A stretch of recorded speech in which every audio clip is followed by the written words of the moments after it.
Alors bonjour et bienvenue sur le journal du plateau M15 du 17h27. Le micro a actuellement 66% de batterie, nous sommes à 9 secondes de record et il fait plutôt bon dehors. Aujourd'hui nous allons accueillir monsieur Henri. Henri qui est chirurgien au bloc opératoire d'un hôpital très célèbre. De... Quel hôpital? De Nantes. Non, c'est un hôpital vraiment très célèbre, hein, la preuve je ne connaissais pas le nom. Qui va nous expliquer son quotidien et ses techniques pour opérer correctement, ainsi que les gestes à faire de premier secours en cas de besoin urgent. Alors, bonjour monsieur, qu'est-ce qui se passe? Je vais vous proposer déjà une première question. Qu'est-ce qui se passe si quelqu'un se coupe un membre et vient vous voir au service d'urgence? Si quelqu'un se coupe un membre, il doit venir au plus vite possible. Enfin, vu que ça m'étonnerait et qu'il va perdre beaucoup trop de temps. Enfin, faut qu'il fasse quelque chose, un garrot, quelque chose qui l'empêche le sang de couler au maximum et qu'il vienne le plus rapidement possible. Et s'il a perdu un bras, du coup il peut pas trop faire un garrot, parce qu'il a un bras en moins. Mais il appelle des gens à côté, enfin, il se débrouille comme il peut et sinon... Et s'il a 78 ans, qu'il est dans une maison de retraite au 40e étage, où la maison de retraite est fermée? Bah, il meurt, hein. En même temps, il avait 78 ans, il a bien vécu le vieux, hein. En même temps, il avait 78 ans, il était dans une maison de retraite au dernier étage, il n'y avait personne à côté. C'était un jour férié. Très bien, une autre question. Un lundi 1900 férié. Est-ce qu'il y a déjà eu un cas où quelqu'un est venu vous voir alors qu'il n'y avait pas de problème? Oui, c'est arrivé il y a 3 ans de cela. Je me rappelle très bien. Il y avait quelqu'un qui était venu pour un bouton moustique. Et du coup, vous l'avez amputé. Ah bah, faut ce qu'il faut, hein. Vous trouvez pas que c'est un petit peu quand même violent d'amputer quelqu'un pour un bouton moustique? Ah, il a voulu me faire perdre mon temps, il m'a fait perdre mon temps, hein. J'ai été d'accord parce que je suis poli. Regardez, je l'ai pas renvoyé chez lui comme ça, j'allais pas le renvoyer comme ça, donc il fallait bien faire quelque chose. C'était en improvisation, c'était vite, j'étais occupé, la première chose qui est sortie, je lui ai dit... va perdre d'autres mailles. Voilà, va falloir vous amputer les bras, va falloir faire comme moi, va falloir amputer les 2 bras.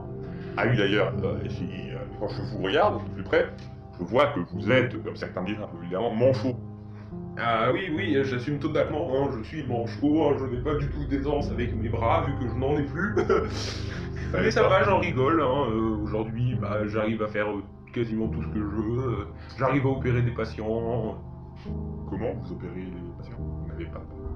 Avec les pieds ou avec les dents, c'est pour ça que, avant chaque opération, il y a 2 personnes qui me lavent les pieds avec le désinfectant et qui emballent dans un plastique comme pour faire des gants.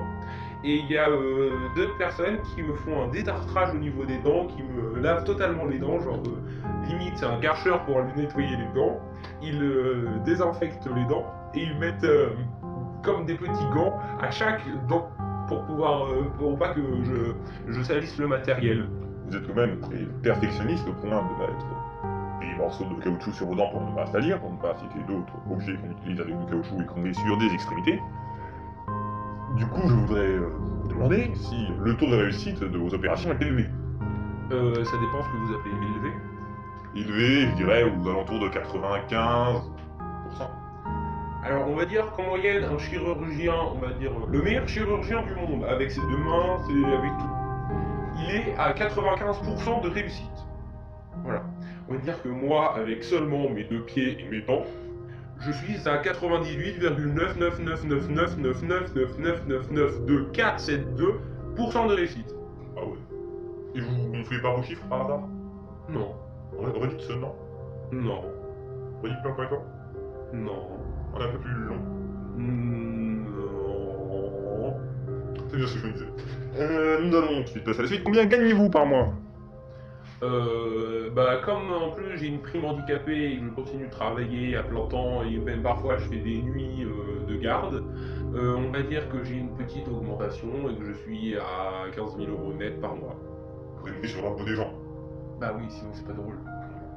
D'ailleurs, on m'a même signifié personnellement que c'était prélevé sur une chaîne YouTube qui s'appellerait Plateau M15. Ah non, non plus, je connais pas. Ça a l'air en plus des gens médiocres. Et d'où proviendraient vos impôts frais du coup? Il proviendrait de Web15, une chaîne YouTube. C'est quoi?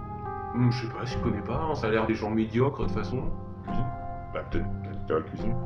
D'ailleurs, quel est votre plat préféré, monsieur? Mon plat préféré, c'est sans doute...